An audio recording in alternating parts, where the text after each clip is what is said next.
మీ పేరునా? నా పేరు పాపన్న. ఏం చేస్తుంటారు?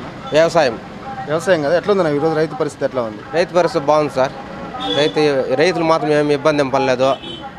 జగనన్న ప్రభుత్వం నుంచి రైతుకు ఎట్లాంటి సాయం అందుతుంది? సాయం రైతు భరోసా కానీ రైతు ఇది అన్ని అంతానే సార్, కావాల్సినవి అంతానే. రైతు భరోసా కేంద్రాన్ని ప్రభుత్వం ప్రారంభించింది కదా, దానివల్ల ఎలాంటి ఉపయోగం ఉంది?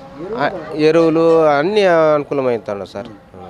ఎలా అనిపించింది? 5 years రూలింగ్ ఎలా ఉంది? బాగుంది సార్, ప్రాబ్లం ఏం లేదు, బాగుంది, ఇబ్బంది ఏం లేదు. ఎలా చెప్పగలరు బాగుంది?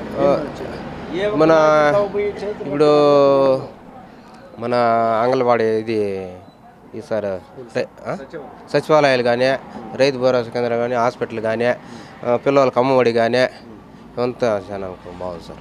నెక్స్ట్ సీఎం ఎవరు? ఈ పింఛన్లు కానీ ఇవంతా కరెక్ట్గా వస్తున్నారు సార్, ఇబ్బంది ఏం లేదు. ఈసారి వచ్చేది కూడా జగన్మోహన్ రెడ్డి సీఎం ఖచ్చితంగా అవుతాడు, దాని డౌట్ ఏం లేదు. మీ పేరునా? శ్రీనివాస్ సార్. ఏం చేస్తున్నారు? వ్యవసాయం. ఎట్లా ఉంది ఈరోజు రైతు పరిస్థితి ఎట్లా ఉంది?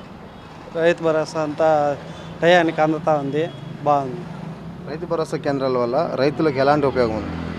రైతు భరోసా పెట్టినాక మందులు యూరియాలు తక్కువ రేటుకే ఇస్తూ ఉన్నారు కాబట్టి రైతులకి ఊర్లోనే దొరుకుతూ ఉంది కాబట్టి టయానికి చేసి పర్వాలేదు, బాగుంది.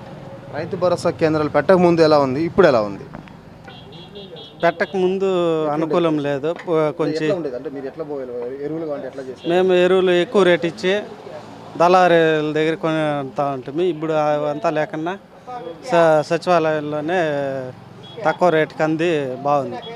ధాన్యం కొనుగోలు ఎలా చేస్తుంది? మద్దతు ధర వస్తుందా మీకు? వస్తాను, పర్వాలేదు, పంటలు బాగానే ఉన్నాయి. చూసే పంటలు. ఈ 5 సంవత్సరాల వైసీపీ పాలన గురించి చెప్పంటే ఏం చెప్తారు?